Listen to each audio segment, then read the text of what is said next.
ওপৰত থকাজনক কিন্তু ঠগিব নোৱাৰা। এনেকুৱা ধৰণৰ একো কাম নকৰিবা যোনটো কাম কৰিলে মা দেউতাই মনত আঘাত পায়। সেইটোৱে হৈছে এজন ভাল নাগৰিকৰ চিনাকি। যোনটো কাম কৰোঁ সেই কামটো কৰি পেলাই মই ভাল পাব লাগিব। কালি যদি সেই কামটো কৰি মই ভাল নাপাওঁ, ৰাতিপুৱা চাকৰিলৈ যোৱাৰ লগে লগে মন সেই চাকৰিটোলৈ আৰু মোৰ যাবলৈ মন নাই। যেনিবা তুমি কাৰোবাৰ প্ৰেছাৰত আহি সেই IITৰ পৰা পাছ কৰি সেই ইঞ্জিনিয়াৰজন হ'লা, কিন্তু তুমি আমেৰিকাত সেই টুকুৰা জেগালৈ গৈ হয়তো বহুত ডলাৰৰ টকা পইচা পাইছা, কিন্তু সেই ডলাৰখিনি এটা বয়সত গৈ পেলাই তোমাৰ কাৰণে মূল্য নাইকিয়া হৈছে। আমি জীৱনত সৰহসংখ্যক বস্তু অকল টকা পইচাৰে জুখিবলৈ চেষ্টা কৰোঁ। কিমান ডাঙৰ আমি ঘৰ এটাত থাকোঁ, কিমান ডাঙৰ গাড়ী চলাইছোঁ, কিমান টকা পইচা আমি অৰ্জন কৰিছোঁ, কিন্তু এটা বয়সত গৈ উপলব্ধি কৰিব যে সেইবোৰ বৰ বিশেষ ডাঙৰ কথা নহয়।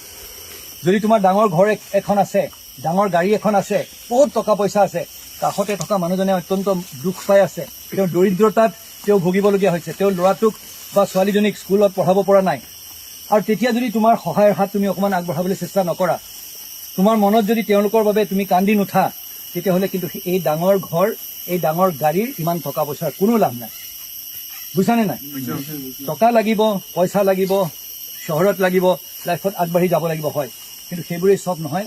আটাইতকৈ ডাঙৰ কথাটো হৈছে মানৱতাবোধ।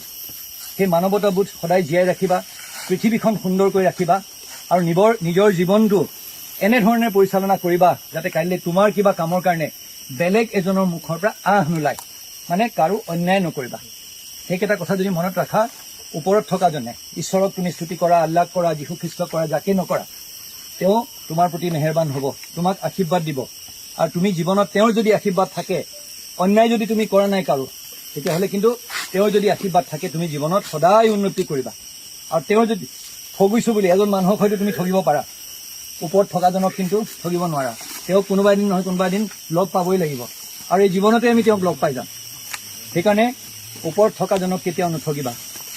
কিবা এটা বেয়া কাম কৰাৰ আগতে এবাৰ তেওঁলৈ আৰু নিজৰ মা দেউতালৈ মনত পেলাই চাবা, আজি এইটো কাম যে মই কৰিছোঁ, এইটো কাম কৰাৰ বাবে মোৰ মা দেউতাই মনত আঘাত পাব নেকি?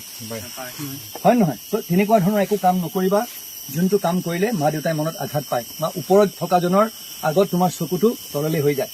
সেইটোৱে হৈছে এজন ভাল নাগৰিকৰ চিনাকি।